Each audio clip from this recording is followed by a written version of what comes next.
Hi guys! Today I'll show you to use sounds without showing the creator. For trends or memes. So let's get started. First, film the sound you want.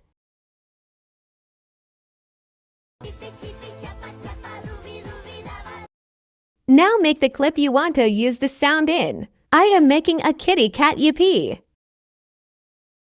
Now go on CapCut. Click on New Project. Now select the sound. Click on this button.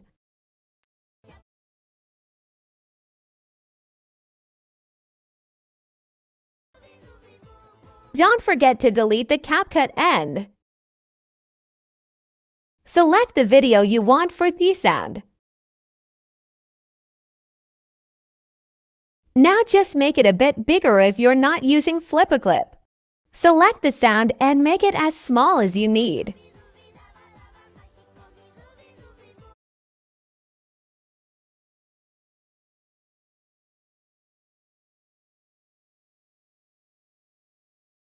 I chose the wrong one there. This is the right one.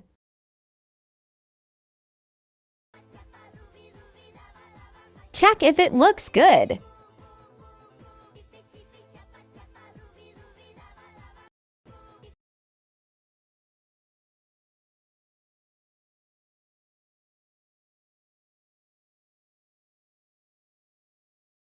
Now add the text and I'm gonna go now and leave some music behind.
you.